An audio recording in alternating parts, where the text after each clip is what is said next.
ஒரு லேடி வேட்பாளர் சுயேட்சையாக நிக்கிறாங்க சட்டமன்றத்துக்கு.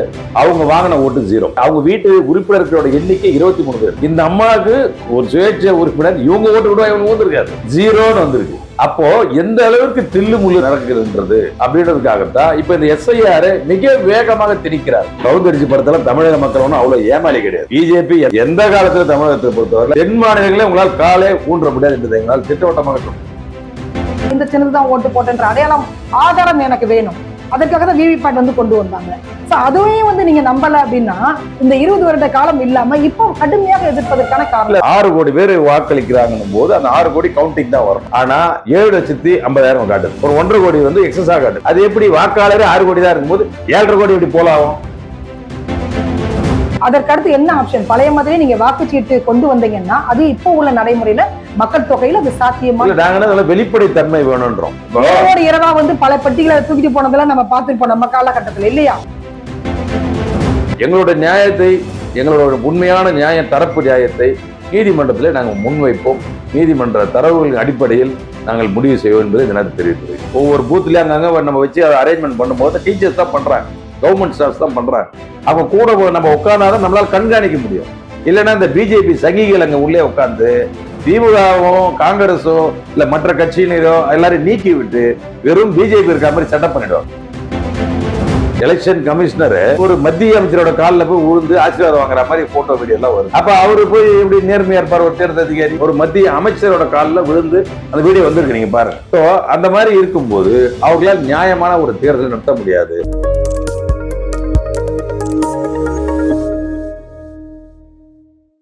சார் வணக்கம். வணக்கம். இப்ப சமூக வலைத்தளங்கள்ல வைரலாக போகக்கூடிய ஒரு செய்தி, காங்கிரஸ் எம்பி கார்த்திக் சிதம்பரம் அவங்க இவிஎம் மிஷின் குறித்து பேசுறதும் எஸ்ஐஆர் குறித்து பேசுறதும் கோவை மெட்ரோ பற்றி பேசுறதும் நீங்க பார்த்திருப்பீங்க. ஆமா. சோ உங்களுடைய ஒப்பீனியன் என்ன? கார்த்திக் மரியாதைக்குரிய ஒரு நாடாளுமன்ற உறுப்பினர், ஒரு மூத்த தலைவரோட மகன்.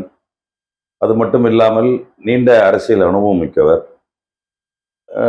பல்வேறு சில நேரங்களிலே கூட்டணி கட்சிகளுக்கு எதிராக கூட அது வந்து கட்சியின் நலன் கருதி, காங்கிரஸ் கட்சியின் நலன் கருதி அது சில நேரங்களில் எதிர்கட்சி, அதாவது கூட்டணி கட்சிக்கே வந்து ஒரு நெருடல் ஏற்படுகின்ற வகையில் சில நேரம் பேசியிருக்காரு. அது அவரோட உண்மையான வெளிப்படையான ஒரு பேச்சு. அதை வந்து நம்ம போய் தப்பு பழசுன்னு சொல்ல முடியாது. பட் இருந்தாலும் இப்போ கோயம்புத்தூர், இன்னும் மதுரை, திருச்சி இந்த ஏரியாக்கெல்லாம் வந்து மெட்ரோ வேண்டாம் அப்படின்றது அவரோட கருத்தாக இருக்கு.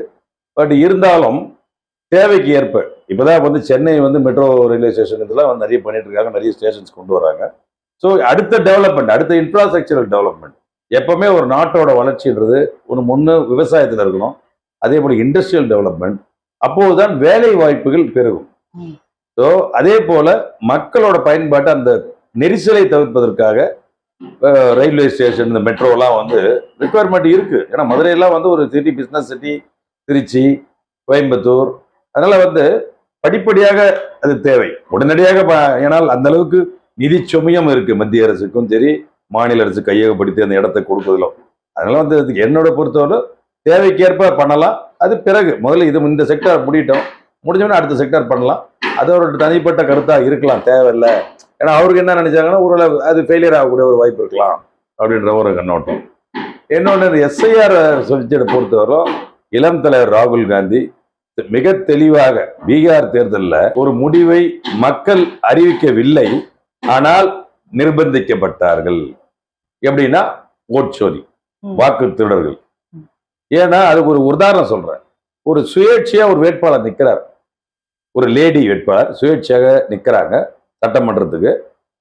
அவங்க வாங்கின ஓட்டு 0. அவங்க வீட்டுல விடுற ஓட்டு, அவங்க வீட்டு உறுப்பினர்களோட எண்ணிக்கை 23 பேர். இந்த அம்மாவுக்கு ஒரு சுயேட்சை உறுப்பினர் இவங்க ஓட்டு கூட இவங்க வந்திருக்காது 0ன்னு வந்திருக்கு. அப்போ எந்த அளவுக்கு தில்லு முள்ளு நடக்குதுன்றது அப்படின்றதுக்காகத்தான் இப்ப இந்த எஸ்ஐஆர் மிக வேகமாக திணிக்கிறார்கள். ஸ்பெஷல் இன்டென்சிவ் ரிவிஷன் இந்த பெட்டிஷன் இது வந்து அவ்வளவு வேகமா இது வந்து ஏன் இவ்வளவு நாள் என்ன பண்ணிட்டு இருந்தாங்க? 2024 என்ன பண்ணாங்க? ஜனவரிலே ஆரம்பிச்சிருக்கலாமே இந்த பணியை, இல்ல 2023 ஆரம்பிச்சிருக்கலாமே. இன்னும் 4 மாதத்திற்குள்ளாக இங்கே சட்டமன்ற தேர்தல் வரப்போகின்றது. இந்த நேரத்தில் இது வேக வேகமாக பண்ணி அதுல கேட்கக்கூடாத கேள்விகள், அதுவும் புரியும்படியாகவும் இல்லை, சாமானிய மக்கள் புரிந்து கொள்ள அளவில் இல்லை. அதாவது உறவினரோட மொபைல் போனு, உறவினரோட வாக்காளர் அட்டையோட அந்த இதுவெல்லாம் கூட டீட்டெயில் டேட்டா எல்லாம் கேட்கறாங்க. இது இப்ப நான் இருக்கேன், என்னோட தாய் மாமனோ இல்ல என்னோட அத்தையோ இல்ல அவங்களோடது என்னால எப்படி கொடுக்க முடியும், அவங்க நான் கேட்கணும். ஏன்னா டைமும் இல்லை, உடனே அவங்க அவங்க ஆளாளுக்கு வேலை மேல இருக்காங்க, அவங்க கிட்ட நான் கேட்கணும். கேட்டு அதுக்கப்புறம் அதை நோட் பண்ணி பண்ணணும். இது மாதிரி சில அதாவது பூர்த்தி செய்வதில், அந்த விண்ணப்பத்தை பூர்த்தி செய்வதில் பெரிய சிக்கல் இருக்கின்றது. இது அவசர கதிலே நடந்து கொண்டிருக்கின்றது. நம்முடைய மாண்புமிகு முதலமைச்சர் கூட அந்த எஸ்ஐஆருக்கு எதிராக தான் சொல்லியிருக்காங்க. அதே போல தமிழக அரசும் மேல்முறையீடு சுப்ரீம் கோர்ட்ல செய்ய போறதா தகவல் வந்திருக்கு.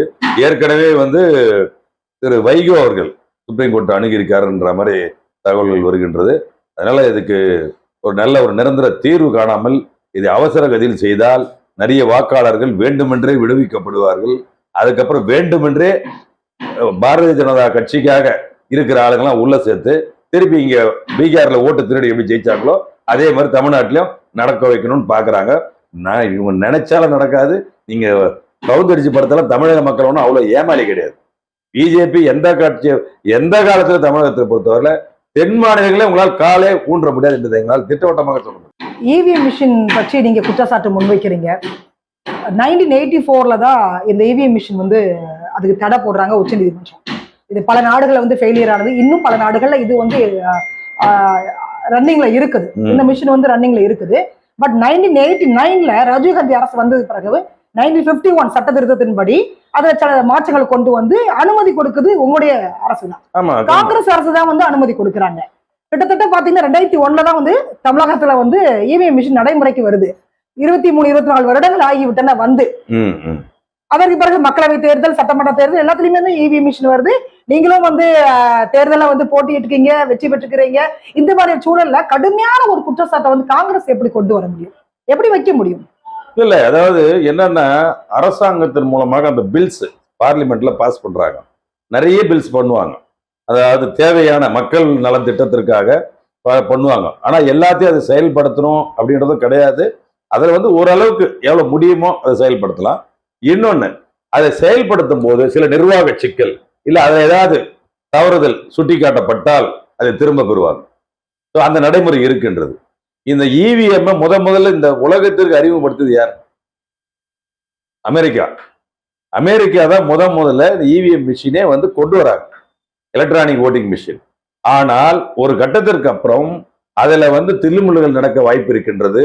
வாக்குகள் திருடப்படலாம், இல்ல மேனிபுலேட் பண்ணி வேற இடத்துல போடப்படுதுன்னு சொல்லி அவங்க அறிந்து அந்த என்டையர் சிஸ்டத்தை க்ளோஸ் பண்ணிட்டாங்க. யாரு ஆரம்பிச்சாங்களோ அவங்களே இவிஎம் வேணான்ட்டாங்க. அதாவது இன்னைக்கு ஏகாதிபத்திய நாட்டின் அதிபதியாக விளங்குகின்ற அமெரிக்கா அவங்களே கொண்டு வந்தாங்க, அவங்களே எடுத்துட்டாங்க வேண்டான்னு சொல்லிட்டு. அவங்க வாக்குச்சீட்டு முறைக்கு வந்துட்டாங்க. அது மாதிரிதான் இப்ப நாங்க எடுத்துட்டு வந்தோம். உண்மைதான், காங்கிரஸ் கட்சி தான் அந்த பில்ஸ் எல்லாம் கொண்டு வந்தாங்க. ஆனால் நாங்க ஆதார் கார்டு நாங்க கொண்டு வந்தோம், அதை வேணான்னு சொன்னாங்க பிஜேபி. ஆர்டிஐ கொண்டு வந்தோம், ரைட் ஃபார் இன்ஃபர்மேஷன் ஆக்ட் நாங்க தானே கொண்டு வந்தோம், இன்க்ளூட் பண்ணோம். அதை கூடாதுன்னு சொன்னாங்க. இப்ப அதை தானே இவங்க திருப்பி பேர் மாத்தி அப்படியே வச்சு பண்றாங்க. அதனால அரசாங்கம் என்பது மக்கள் தான் அந்த அரசாங்கத்திற்கு எஜமானர்கள். மக்களோட தேவைக்காக, நிர்வாக வசதிக்காக நம்ம அதை இன்ட்ரோடியூஸ் பண்றோம். அது ஒரு சில காரணங்களால ஃபெயிலியர், ஏதாவது ஒரு 100% 0.5 ஏதாவது ஃபெயிலியர் ஆகிறதுக்கு வாய்ப்பு இருக்கு. அந்த மாதிரி நேரங்களில் நம்ம திரும்ப பெறுவோம். காங்கிரஸ் ஆளக்கூடிய மாநிலங்கள்ல நம்ம இவிஎம் மிஷின் நம்ம குறைய சொல்ல முடியுமா? பீகார்ல வந்துட்டாங்க, மகாராஷ்டிரால வந்துட்டாங்க அப்படின்னா நம்ம இவிஎம் மிஷின் அதை வச்சுதான் பாஜக ஆட்சியை பிடிக்கிறது அப்படின்றோம். பட் காங்கிரஸ் ஆளக்கூடிய மாநிலங்கள், அதை தான் கார்த்திக் சிதம்பரம் சொல்றாரு, 2004 நான் நின்னேன், நான் வெற்றி பெற்றேன், அப்ப அதற்கு இவிஎம் மிஷின் காரணமா அப்படின்ற ஒரு குற்றச்சாட்டு அவரே முன்வைக்கிறார். இது ராகுல்ஜி கடுமையான குற்றச்சாட்டுக்கு எதிராக இது இருக்கு. அதுதான் அது எந்த அடிப்படையில, ஏன்னா அவங்க எல்லாம் தேர்ந்தெடுப்போம். நானும் ஒரு சட்டமன்ற உறுப்பினர் தேர்ந்தெடுத்தேன், 2006 நான் தேர்ந்தெடுக்கப்பட்டேன், ஏன்னா மக்கள் தேர்ந்தெடுத்தார்கள். அது மாதிரி அவர் எந்த இது வச்சு குறிக்கோளை வச்சு அளவுகோலை வச்சு அதை சொல்றாருன்னு தெரியல. ஏன்னா அவங்க வெற்றி பெற்ற ஒரு நாடாளுமன்ற உறுப்பினர் 2 முறை இருக்காரு, தனியா நிற்கும் போது நின்னாரு 2வது தரம். ஆனால் எந்த அடிப்படையில், அதுவும் ராகுல் காந்தி மட்டுமல்ல, இன்னைக்கு இந்தியாவிலே ஆளுகின்ற இந்தியா கூட்டணி மட்டுமல்ல, சில எதிர்கட்சிகளும் சேர்ந்து இது கண்டிப்பாக இந்த மிஷின் இதுல சான்சஸ் இருக்கு, மேனிபுலேட்டிங் சான்சஸ் இருக்கு. இது வேண்டாம்னு சொல்றேன். நான் என்ன சொல்றேன், எப்பவுமே வந்து ஒரு பிரதமர் என்பவர் யார்? மக்கள் முன்னாடி நிரபராதியாக அவர் பார்க்கப்படுகிறவர். சரி, மக்கள் வந்து சந்தேகப்படும்படியான ஒரு சூழல்ல வந்ததுன்னா அதை முன்னாடியே முதல் ஆளா வந்து, சரி உங்களுக்கு சந்தேகம் வந்துச்சுல்ல, நான் வந்து முதல்ல நான் வாக்கு சீட்டு முறைக்கு ஒரு தடவை ட்ரை பண்ணலாமே, ஒரு தடவை ட்ரை பண்ண தெரிஞ்சிடும்ல என்ன நடக்குதுன்னு. அது ஏன் வந்து வேணான்னு சொல்றாங்க? வாக்குச்சீட்டு முறையா ஏற்கனவே இருந்தது தானே, காலங்காலமா இருந்தது தானே, தமிழகத்தை மட்டும் இல்ல. வாக்குச்சீட்டுல உள்ள அந்த பிரச்சனை உங்களுக்கு தெரியும் தானே சார்? அதுல ஒண்ணு காகிதம் அச்சிடுறது, அது பெரிய வேலையாக உள்ளது, அது அதனுடைய செலவு. ரெண்டாவது பாத்தீங்கன்னா அது என்றது இப்ப அப்ப உள்ள மக்கள் தொகை வேற, இப்ப உள்ள மக்கள் தொகை என்பது வேற. இந்தியாவுல வருடத்துக்கு வருடம் வந்து மக்கள் தொகை அதிகமாயிட்டு இருக்கும் பொழுது நீங்க ஒன்னொன்னா உட்காந்து நீங்க என்றதுன்றது அது சாத்தியமாக இருக்குமா சார்? அதுக்காக தான் இந்த இல்ல, மிஷினை வந்து அமெரிக்கா பண்றாங்கல்ல, அமெரிக்கா பண்றாங்கல்ல. இன்னைக்கு பல நாடுகள்ல இவிஎம் இருக்குது சார். இல்ல பல இருக்கு, நாடுகள்ல இருக்கு, இன்னைக்கு இருக்கு. நான் என்ன சொல்றேன்னா, அதுதான் விவிபேட் கொண்டு வந்தாங்க. நீங்க கேட்டீங்க இல்லையா, என்ன ஆதாரம்? நான் ஓட்டு போட்டேன், இந்த கட்சிக்கு தான், இந்த சின்னது தான் ஓட்டு போட்டேன்ற அடையாளம், ஆதாரம் எனக்கு வேணும். அதற்காக தான் விவிபேட் வந்து கொண்டு வந்தாங்க. சோ அதுவே வந்து நீங்க நம்பல அப்படின்னா இந்த 20 வருட காலம் இல்லாம இப்போ கடுமையாக எதிர்ப்பதற்கான இல்ல காரணம். அதுக்கான இப்போ பீகார்ல என்ன நடந்ததுன்னா, வாக்கு டோட்டல் ஓட்டர்ஸ் ம், இப்ப வந்து ஒரு 6 கோடி பேர் இருக்காங்கன்னு வச்சு, ம், 6 கோடி பேர் வாக்களிக்கிறாங்கன்னும் போது அந்த 6 கோடி கவுண்டிங் தான் வரணும். ஆனா 7,50,000 காட்டுது. ஒரு உதாரணத்துக்கு சொல்றேன், ம், ஒரு 1.5 கோடி வந்து எக்ஸஸா காட்டுது. ம். அது எப்படி வாக்காளர் 6 கோடி தான் இருக்கும்போது 7.5 கோடி எப்படி போலாகும்? மிஷின்ல தவறு நடக்கிறது சகஜம் தான் சார், அது நாம மறுக்கல. அதற்கடுத்து என்ன ஆப்ஷன்? பழைய மாதிரி நீங்க வாக்குச்சீட்டு கொண்டு வந்தீங்கன்னா அது இப்போ உள்ள நடைமுறையில மக்கள் தொகையில அது சாத்தியமா? நாங்க வெளிப்படை தன்மை வேணும்ன்றோம். இரவோடு இரவா வந்து பல பெட்டிகளை தூக்கிட்டு போனதெல்லாம் நம்ம பார்த்திருப்போம் நம்ம காலகட்டத்துல இல்லையா? ஓட் ரிக்கிங் அது ஓட் ரிக்கிங், அது பூத் கேப்சரிங். ம். எதுக்குன்னா, அதாவது ஒரு சந்தேகம் வந்துட்ட பிறகு அதை நிரூபிக்க வேண்டியது அதற்கு யாரு? தீர்வுன்னு ஒண்ணு இருக்கு. ஆளுங்கட்சி அப்போ என்ன தீர்வு நீங்க கொடுக்குறீங்க? நீங்க என்ன பதில்? இவிஎம் மிஷின் வேண்டாம்னா நீங்க அதுக்கு நாங்க என்ன சொன்னோம், அந்த தரவுகளை கொடுங்கன்றோம். யாராவது யார் யார் வாக்காளர் போட்டதை அந்த அந்த ரெக்கார்ட்ஸை கொடுங்கன்னா, அது ஏன் கொடுக்க மாட்டாங்க எலெக்ஷன் கமிஷன்? ஒத்துக்கிட்டியா? கொடுக்க மாட்டாங்களே. நீங்க நல்லவங்களா இருந்தா நீ உண்மையிலே உண்மை சார் நான் ஓட்டு போட்டேன் அப்படின்றத வந்து எப்படி சார் உங்களுக்கு நான் தெரியப்படுத்த முடியும்? இந்த சின்னத்துக்கு தான், இந்த கட்சிக்கு நான் ஓட்டு போட்டேன், தனி மனித ரைட்ஸ் தானே சார்? இல்ல, தனி மனித ரைட்ஸ் ஓகே, பட் சந்தேகத்தின் அடிப்படையில் இந்த இடத்துல இந்த மாதிரி நடந்திருக்கு, இந்த பூத்ல இந்த ஃபோர்ஜரி நடந்திருக்கு, அதுதான் நம்ம எல்லாத்தையும் கேட்கலையே. எங்க வந்து ப்ராப்ளம் இருக்கோ அதை மட்டும் நீங்க வெளியில கொண்டு வாங்க. நான் இப்ப நான் தான் சொல்றேன், உங்களுக்கு முன்னாடியே ஒரு உதாரணம் சொன்னேன். நீங்க இப்ப இந்த 20 வருடங்கள்ல நீங்க பல மாநிலங்கள்ல ஆட்சியை பிடிச்சிருக்கீங்க, காங்கிரஸ் பிடிச்சிருக்கீங்க, பல இடங்கள்ல வெற்றி பெற்றிருக்கீங்க அப்படின்னா நீங்க அந்த ஆதாரத்தை பாஜக கொடுத்துருக்கீங்களா? அவங்க கேட்கலையே, அவங்க கேட்கல, அவங்க ரூலிங்காவும் இல்ல. அவங்களுக்கு அந்த டவுட் வரல, உங்களுக்கு மட்டும் ஏன் வருது? ஏன்னா அதாவது அடிப்பட்டவர்களுக்கு தான் அந்த வழி தெரியும். இவ்வளவு வருஷமாக இந்த இந்த நவீன இந்தியாவை உருவாக்கின சிற்பி நேரு, நம்முடைய பாரத பிரதமர் ஜவஹர்லால் நேரு அவர்கள் தான் இது பண்ணாங்க. அப்ப வந்து பிரிட்டிஷ் சாம்ராஜ்யம் இந்த இந்தியாவை குப்பையா எல்லாத்தையும் எடுத்துட்டு போயிட்டான். நம்மளோட வளங்கள் எல்லாம் கொள்ளையடிக்கப்பட்டன, நம்மளோட இண்டஸ்ட்ரியல் டெவலப்மெண்ட்ஸ், அது இது நம்மளோட பொண்ணு அதாவது ஜுவல்ஸ் என்னென்ன இருந்ததோ அந்த வளங்கள் எல்லாம் கொள்ளையடிக்கப்பட்டு ஒண்ணுமே இல்லை, ஒரு குப்பையாக இந்தியா போடப்பட்டது, விடப்பட்டது. அதுக்கப்புறம் நம்ம சுதந்திரம் கிடைச்சது.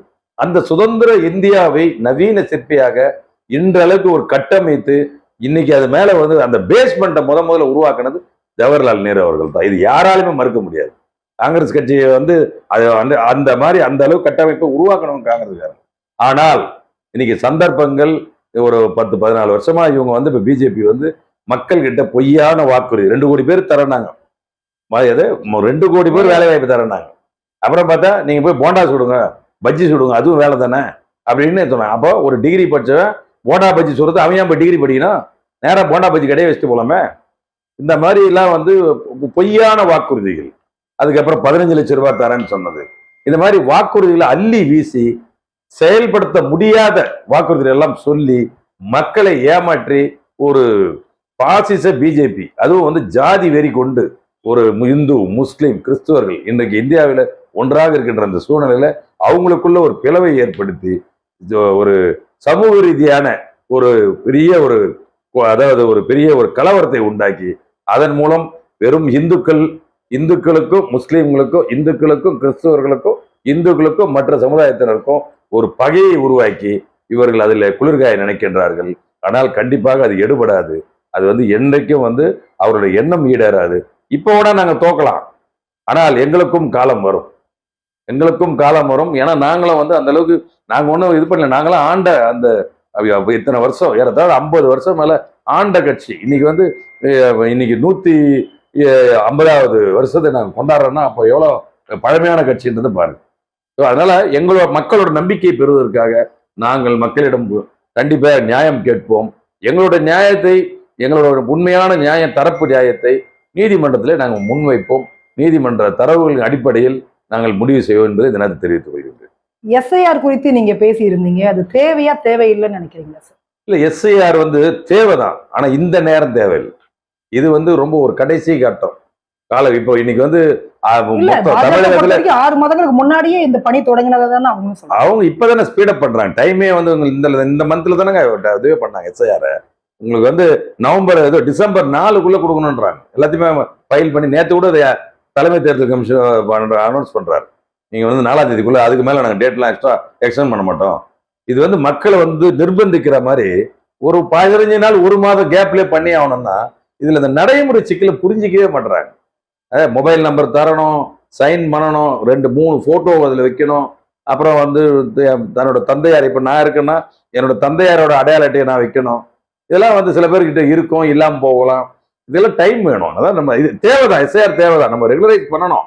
ஆனால் அவசர கதியில பண்ணா உண்மையான வாக்காளர்கள் கண்டிப்பாக நிராகரிக்கப்பட்டு போலியான வாக்காளர்கள் உள்ளே வரவேற்கப்படுவார்கள். அந்த போலியான வாக்காளர் மூலம் இவர்கள் ஜெயித்து விடலாம் என்று மனப்பால் குடிக்கிறார்கள். இதுதான் பாஜக இல்லாத மாநிலங்கள்ல எஸ்ஐஆரை வந்து எதிர்க்கிறாங்க. அப்ப தீவிரமா அவங்க எதிர்க்கிறாங்க. ஆனா டிஎம்கே பொறுத்த வரைக்கும், தமிழகத்தை பொறுத்த வரைக்கும் அதை எதிர்க்கிறாங்க. ஒரு பக்கம் வந்து எதிர்க்கிறாங்க, இன்னொரு பக்கம் வந்து எஸ்ஐஆருக்கான அந்த வேலைகளை வந்து களத்துல நானே பாக்குறேன், ரொம்ப ஸ்பீடா பண்ணிட்டு இருக்கிறாங்க. ரொம்ப அழகா மக்களுக்கு வந்து அவங்க உதவி பண்றாங்க. இந்த பக்கம் பாத்தீங்கன்னா ஆர்ப்பாட்டம், போராட்டம், டிவிகே இருந்தாலும் சரி அவங்க ஒரு போராட்டம் எடுக்கிறாங்க.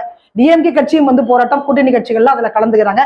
வேணுமா வேண்டாமா, நீட் தேர்வு இப்படிதான் சார் நீங்க குழப்பினீங்கன்னு மக்கள் சொல்றாங்க. நீட் தேர்வு வேண்டான்றீங்க, வேணும்ன்றீங்க. ஒரு பக்கம் மாணவிகள் வந்து தற்கொலை பண்றாங்க, இன்னொரு பக்கம் வந்து போராட்டம் பண்றீங்க. நீங்க அந்த ரகசியம் தெரியும் அப்படின்னு சொல்றீங்க. மக்கள் ஏன் இப்படி குழப்புறீங்கன்ற ஒரு கேள்வி முன்வைக்கிறாங்க. மக்களை நாங்க பிஜேபி தானே குழப்பிட்டு இருக்கு. நீட் தேர்வு வந்து நாங்க வந்து தேர்தல் வாக்கு ரகசியம் தெரியும் துணை முதல்வர் அப்பவே பிரச்சாரத்துல சொன்னாங்க. வந்தா நாங்க முதல் கையெழுத்து அதுதான் அப்படின்னு சொன்னாங்க. நீங்க சொன்ன மாதிரி நீங்க பாஜகவுடைய தேர்தல் அறிக்கையை நீங்க சொல்றீங்க. டிஎம்கே கொடுத்த தேர்தல் அறிக்கையிலேயே வந்து 5 விழுக்காடு கூட நிறைவேற்றல. இபியாக இருந்தாலும் சரி, நீட் தேர்வாக இருந்தாலும் சரி, கூட்டுறவு கடனாக இருந்தாலும் சரி, நிறைய இந்த மாதிரி அடுக்கிட்டே போகலான்னு மக்களே வந்து விமர்சனம் முன்வைக்கிறாங்க. தெளிவாக எஸ்ஐஆர் வேணுமா வேண்டாமான்றது ஒண்ணு வேண்டாம்னா அப்படியே விட்டுலாம். அவங்க கூட்டணி கட்சியில நீங்க பண்றீங்களா பாஜக எதுக்குன்னா இல்ல, அதாவது என்னன்னா நம்ம வந்து ஒரு தலைமை சுப்ரீம் கோர்ட்டை அணுகிறோம். அங்க வந்து ஒரு ரிவிஷன் பெட்டிஷன் போடுறாங்க. இன்னொரு விஷயம் என்னன்னா, அதனோட முடிவுகள் எப்போ வரும், எப்படி வரும்னு தெரியாது. அதுக்காக நம்ம வேலை செய்யாம இருக்க முடியுமா? நம்ம வந்து போகாம அங்க ஸ்பாட்டுக்கு இப்போ வந்து ஒவ்வொரு பூத்லயும் அங்கங்க நம்ம வச்சு அதை அரேஞ்ச்மெண்ட் பண்ணும்போது டீச்சர்ஸ் தான் பண்றாங்க, கவர்மெண்ட் ஸ்டாஃப்ஸ் தான் பண்றாங்க. அவங்க கூட நம்ம உட்கார்ந்தாதான் நம்மளால கண்காணிக்க முடியும். இல்லைன்னா இந்த பிஜேபி சகிகள் அங்க உள்ளே உட்காந்து திமுகவோ காங்கிரஸோ இல்ல மற்ற கட்சியினரோ எல்லாரையும் நீக்கி விட்டு வெறும் பிஜேபி இருக்க மாதிரி செட்டப் பண்ணிடுவாங்க. அதுக்காக தான் வந்து ஏன்னா அங்க வந்து நம்ம கோர்ட்ல போய் ரெப்ரசன்டேஷன் கொடுத்துருக்கோம். பட் அதே நேரத்தில் இதை நாங்கள் அவாய்ட் பண்ண முடியாது. அவங்களுக்கு ஹெல்ப் பண்ணி ஆகணும் மக்கள் மத்தியில. ஏன்னா மக்கள் மத்தியில எங்க நாளைக்கு என்ன ஆகும், வெறும் பிஜேபி மட்டும் ஒர்க் பண்ணுச்சு, இல்ல ஏடிஎம்கே மட்டும் ஒர்க் ஆச்சு, இன்னைக்கு திமுக ஒர்க் ஆகல, இது ஒர்க் பண்ணல, காங்கிரஸ்காரங்க ஒர்க் பண்ணல, போராட்டம் பண்ண வேண்டாம் அப்படின்ற மாதிரி. போராட்டம் தேவையில்லை தானே? இல்ல, போராட்டம் எதுக்காகன்னா நம்மளோட தீவிரத்தை உணர்த்துவதற்காக. நம்ம வந்து இந்த மாதிரி எஸ்ஐஆர் வந்து இப்ப எடுத்துக்கணும். இப்ப வந்து நாங்க என்ன துரித கதையில் அவசர கோலத்தில் அள்ளி தெளிக்க வேண்டாம், அதுதான் நாங்க சொல்றோம். நீ அவசரத்துல வேண்டாம், ஒரு டைம் எடுத்துக்கோ. அட்லீஸ்ட் இந்த எலெக்ஷன் கிராஸ் ஆகட்டும். எதுக்கு இப்ப வந்து இந்த நேரத்தில் இவ்வளவு வேகம் எடுக்கும் போது கண்டிப்பாக எங்களுக்கு 100% 200% சந்தேகம் வருகின்றது. இது வந்து ஏன்னா தேர்தல் கமிஷன் ஏற்கனவே வந்து பிஜேபியோட ஏஜென்ட்னு கன்ஃபார்ம் பண்ணியாச்சு. அவங்க வந்து ஏஜென்ட்ன்ற மாதிரி தான் அவங்க நடந்துக்கிறதுலாம். ஏன்னா ஒரு எலெக்ஷன் கமிஷனரு ஒரு மத்திய அமைச்சரோட காலில் போய் விழுந்து ஆசீர்வாதம் வாங்குற மாதிரி போட்டோ வீடியோ எல்லாம் வருது. அப்ப அவரு போய் எப்படி நேர்மையா இருப்பார் ஒரு தேர்தல் அதிகாரி? அவங்க வந்து மத்திய அரசோட ஒரு மத்திய அமைச்சரோட காலில் விழுந்து அந்த வீடியோ வந்திருக்கு, நீங்க பாருங்க. ஸோ அந்த மாதிரி இருக்கும்போது அவர்களால் நியாயமான ஒரு தேர்தல் நடத்த முடியாது. பாரதிய ஜனதா கட்சியால் நிர்பந்தப்படுத்தப்படுவார்கள். அவங்களோட கோரிக்கைக்கு இவங்க இணங்க வேண்டிய சூழல். இல்லைன்னா அவங்க இருக்க மாட்டார், எலெக்ஷன் கமிஷன் இருக்க மாட்டார். அவ்வளவுதான், அடுத்த நிமிஷம் தூக்கி போட்டு வேற ஆள் போட்டு போயிட்டே இருப்பாங்க. ஸோ இதுதான் நடக்கும். ஆனால் காங்கிரஸ் இருக்கும் பொழுது தேர்தல் கமிஷன் கரெக்டா இருந்ததா சார்? அப்பெல்லாம் நாங்க போய் ஏங்க எங்களோட மத்திய அமைச்சர் அரெஸ்ட் பண்ணுவாங்க, யாராவது ஒண்ணு பண்ணுவாங்களா? ஒரு ரூலிங் பார்ட்டியில ஒரு மினிஸ்டர் வந்து தப்பு பண்ணாருன்னு சொல்லிட்டு காமன்வெல்த் கேம்ஸ்ல he was arrested. காங்கிரஸ் கட்சி தானே, நாங்க சேஃப்கார்ட் பண்ணோமா? நாங்க ஒன்றும் அது இது பண்ணல, டிஸ்பியூட் பண்ணல. நீ எதுவாக இருந்தாலும் கோர்ட்ல போய் நிரூபி, நீ உண்மையா இருந்தனா போய் பண்ணி. அப்படி அதுல ஊழல் நடந்தாங்க அந்த காமன்வெல்த் கேம்ஸ்ல, அதுல ஒரு பெரிய ஒரு குற்றச்சாட்டு இருந்தது காங்கிரஸ் ஆட்சி காலத்துல. அப்ப அவர் உடனே அரெஸ்ட் பண்ண அன்னை சோனியா காந்தி அதெல்லாம் எதுவாக இருந்தாலும் தீர்ப்பு நியாயமாக இருக்கட்டும்னு சொல்லிட்டாங்க. அதனால நாங்க வந்து கோர்ட்டுக்கிட்ட கொடுத்துறோம். நாங்க ஒன்றும் கோர்ட்டு ஜட்ஜை போய் நாங்க ரெக்கமெண்ட் பண்றதோ இல்லை அவங்கள வந்து அட்ஜஸ்ட் பண்றதோ இவங்க பண்ற மாதிரி அடாவடித்தனம் பண்றதெல்லாம் அப்படிலாம் இல்லை. அப்படிலாம் இருந்திருந்தால் இன்னும் 50 ஆண்டு காலத்துக்கு மேல நாங்க ஆண்டிருக்கோம். இந்த பிஜேபி இன்னைக்கு பண்ணுகின்ற ஒவ்வொரு வேலையும் இதே மாதிரி போயிட்டே இருந்ததுன்னா ஒரு சர்வாதிகார ஆட்சி. அதாவது இவர் கூட சொல்லியிருக்காரு, நம்ம அப்துல் கலாமோட பிஏ பொன்ராஜ், அவரு கூட சொல்றாரு, இதனால இந்த எஸ்ஐஆர் எதிர்க்கிறதோ இல்லைன்னா வந்து எஸ்எஸ்ஏ பண்றதோ இல்ல ஓட்சோரி வந்து இதெல்லாம் வந்து நீங்க பண்றதெல்லாம் வந்து அதாவது காணல் நீர் மாதிரி தான் அது. அதை விட என்ன பண்ணணும்னா வீதிக்கு வீதி மக்கள் இறங்கி வர வேண்டும், ஒரு புரட்சியை வெடிக்க வேண்டும். ஏன்னால் வந்து இந்த சர்வாதிகாரி ஆட்சி இவங்க வந்து இதை வந்து தூக்கி எறியப்பட்டால்தான் அப்போ மக்கள் வீதிக்கு வந்து போராடணும், அப்ப எல்லா இடத்துல ஒன்னா சேரணும். அப்படி சேர்ந்து எல்லாரும் பண்ணும்போது கண்டிப்பாக இதுக்கு ஒரு நல்ல தீர்வு கிடைக்கும். இந்த பிஜேபி எல்லாம் இவங்களாம் விரட்டி அடிக்கப்படுவார்கள், இந்த சங்கிகள் எல்லாம் இந்தியாவை விட்டு விரட்டி அடிக்கப்படுவார்கள். சார், இன்னொரு விஷயம் நீங்க பார்த்திருப்பீங்க, பத்திரிகையாளர் சந்திப்புல அண்ணன் சீமான் பத்திரிகையாளர் உரிமையில பேசுறது, கொலை மிரட்டல் விட்டார், வன்முறை தூண்டுகிறார் அப்படின்னு 3 வழக்குகள் அவர் மேல போட்டிருக்காங்க. பாண்டிச்சேரியில் நடந்தது. நீங்க இதை எப்படி பாக்குறீங்க சார்? தொடர்ச்சியாக பத்திரிகையாளர்கள் மேல அவர் வந்து இல்ல, இது ஜனநாயகத்தின் குரலை அழுத்துவதாகத்தான் அர்த்தம். ஒரு ஜனநாயகத்துல வந்து ஒரு பிரஸ் ரிப்போர்ட்டர், ஒரு ஜேர்னலிசம்ன்றது அது ஒரு பியூட்டிஃபுல் இது. ஏன்னா அது இருக்கிற தான். இப்போ ஒரு காட்டாட்சி வெள்ளம் நடக்குதுன்னா ஒரு எதிர்கட்சி இருந்தாதான் அந்த காட்டாட்சி வெள்ளத்தை நம்ம தடுக்க முடியும். ஸோ அப்போ அங்கே ஒரு பிரஸ் மீடியா அதெல்லாம் இருந்ததுன்னா அவங்களுக்கு ஆளுகின்றவங்களுக்கு ஒரு பயம் வரும். ஏன்னா பொதுமக்கள் மத்தியில் நம்ம எக்ஸ்போஸ் ஆகிட்டோம்னா அதான் அவங்களே இவர் போய் அதை அட்டாக் பண்றாருன்னா இவர் மேல தப்பு வச்சுக்கிட்டு அந்த பிரஸ் ரிப்போர்ட்டர் போய் எவ்வளவு வந்து ஒரு தவறான நடவடிக்கை. அதுவும் சீமான்லாம் வந்து முதல்ல ஒரு கட்டத்துல நல்லா போயிட்டு இருந்தாரு. இப்போ அவர் மாடு கூட பேசிட்டு இருக்காரு, மாட்டு மாநாடு நடத்துறாரு, அப்புறம் ஃபாரஸ்ட் கூட மரத்தோட போய் பேசுறாரு. அவர்கிட்ட பேசுறதுக்கு ஆள் இல்லை. அதனால வந்து இந்த மாதிரி விஷயங்கள்லாம் பண்றதுனால அவருக்கு ஒரு காமெடி பீஸ் மாதிரி ஆயிட்டாரு. அதனால அதை நம்ம பெருசா எடுத்துக்க வேண்டாம். விஜயதாரணி பேசும்பொழுது சொல்றாங்க, ஒரு தனியார் சேனல்ல வந்து பேசும்போது சொல்றாங்க, காங்கிரஸ்ல உரிய அங்கீகாரம் எனக்கு கிடைக்கல, அதனாலதான் நான் பாஜக போனேன். பாஜக வந்து இப்ப எஸ்ஆர் ஒர்க்ல கூட என்ன பண்ண சொல்றாங்க, எனக்கு இம்பார்ட்டன்ஸ் கொடுக்குறாங்க. 2 முறை நான் எம்எல்ஏவா இருந்தேன் நானு, எனக்கு அதற்கு அடுத்து வந்து மேல என்னால போக முடியல, அதுக்கப்புறம் சீட்டும் தரல அப்படின்ற மாதிரி அவங்க குற்றச்சாட்டு வந்து முன்வைக்கிறாங்க. ஒரு தவறான சீட்டு, அதாவது தவறான அடிப்படையில் அவங்க பேசுறாங்க. அப்படமா அவங்களோட வாயிலேருந்தே அவங்களே ஒப்புக்கிறாங்களே. அதாவது 2 தடவை எம்எல்ஏன்னா உண்மை, காங்கிரஸ் கட்சி உங்களை 2 தடவை அங்கீகாரம் பண்ணியிருக்கு. அவங்க ராஜீவ்காந்தி சங்கத்தன்னு சொல்லிட்டு ஒரு ஃபோரம் ஒன்று, அதில் வந்து அவங்க கோஆர்டினேட்டர், ஸ்டேட் கோஆர்டினேட்டராக இருந்தாங்க. இவங்களுக்கு ஒரு எம்எல்ஏக்கு ஒரு தடவை நிற்க வச்சிருந்தாங்க, ஜெயிச்சாங்க. அதுவும் வந்து டெபாசிட் போச்சு. அதிமுகவோட வேட்பாளர் டெபாசிட் இழக்கிறார். காங்கிரஸ் கட்சி தமிழகத்திலே ஒரு அதிமுக டெபாசிட் போகுதுன்னா அது தமிழ்நாட்டில் தான், அந்த விளவங்கோடு தொகுதி தான். அந்த அளவிற்கு வெறும் விஜயதாரணி மட்டும் அங்க காரணம் அல்ல, அங்க காங்கிரஸோட பெல்ட் அது. விளவங்கோடு, கொலைச்சல், நாகர்கோயில், கன்னியாகுமரி, இதெல்லாம் அந்த பெல்ட். அவங்க சுட்டு போட்டா கூட வேற கட்சிக்கு ஓட்டு போட மாட்டாங்க. ஏன்னா காமராஜர் அந்த வாழ்ந்த அந்த பகுதின்றதுனால மக்கள் அவர் மேல ஒரு அதீத நம்பிக்கை இன்றளவும் அவங்களோட உள்ளங்கள்ல வாழறாரு. அதனால கொடுக்குறாங்க. ஸோ இவங்க எம்எல்ஏ கொடுத்தாங்க ஒரு தடவை, 2வது ரெப்புடேஷன் கொடுத்தாச்சு. கொடுத்துட்டு நீங்க அந்த 5 இயர்ஸ் டேர்ம் கம்ப்ளீட்டா பண்ணல, பண்றதுக்கு நடுவில் தானே நீங்க போய் ஜம்ப் ஆனீங்க. அதாவது கம்ப்ளீஷன் பண்ணி உங்களுக்கு ஒரு 3வது தடவை சீட்டு கொடுக்கலன்னா நான் வெளியில போறேன்னு சொன்னா நியாயம். நீங்க தான் இவர பிரசன்ட் சிட்டிங் எம்எல்ஏ பேரம் பேசப்பட்டு உங்களை வந்து பிஜேபி தன்னோட வலைக்குள் போட்டு கொண்டது. அது தெரியாம இவங்க போய் உள்ள விழுந்துட்டாங்க. ஆனால் அவங்களுக்கு இம்பார்ட்டன்ஸே இல்லை. குஷ்புக்கெல்லாம் ஒரு இம்பார்ட்டன்ஸ். அதான் கேட்க வந்தேன். குஷ்புக்கு வந்து பாத்தீங்கன்னா என்ன, குஷ்பு வந்து என்ன சாதிச்சிட்டாங்க, எத்தனை கட்சி போயிட்டு வந்துக்கிறாங்க, அவங்களுக்கு கொடுக்குற இம்பார்ட்டன்ஸ் கூட இவங்களுக்கு கிடையாது. அவங்க அனைவரும் மகளிர் ஆணையத்தோட தலைவியன்மோ இருக்காங்க இப்ப பிரசண்டா. ஸோ குஷ்பு திமுக இருந்திருக்காங்க, அதுக்கு முன்னாடி இப்ப பிஜேபி. அதனால அவங்களுக்கு கொடுக்காத இம்பார்ட்டன்ஸை இது அவங்களுக்கு கொடுக்குற இம்பார்ட்டன்ஸை இவங்களுக்கு கொடுக்கல. இது எவ்வளவு ஒரு தவறான. ஆனா எஸ்ஐஆர்ல பணியில போய் நான் இருக்கிறேன்னு சொல்றாங்களே ஒரு சீனியர் எம்எல்ஏ, அது ரொம்ப இதுவா இருக்கு, வருத்தப்படக்கூடிய ஒரு அவங்களோட ஸ்டேட்மெண்ட். எஸ்ஐஆர் பண்ணின்றது யாரு? கீழ் லெவல்ல வட்டாரம் நகரம் அவங்க பண்றது. Your state leader. எஸ்ஐஆர் பண்ணி கூட கொடுத்தாங்கன்னா அப்போ என்ன உங்களோட டெசிக்னேஷன் என்ன? வேற பிளாக் லெவல் இதுவா என்ன அது? நீங்க ஸ்டேட் லெவல்ல கோஆர்டினேட்டரா இருக்க வேண்டிய ஆளு, ஸ்டேட் லெவல்ல ஒரு ஃபிகரா இருக்கக்கூடிய நல்ல ஒரு பர்சனாலிட்டியோட இருக்கவங்க. ஆனா நீங்க எஸ்ஐஆர் பண்ணி கொடுத்தாங்கன்னு சொல்றீங்களே, இது எவ்வளவு சீப்பான ஒரு ஒர்க்கை கொடுத்து உங்களை கேவலப்படுத்திருக்காங்க பிஜேபி. அதுக்கே நீங்க பிஜேபி விட்டு வெளில வரணும்.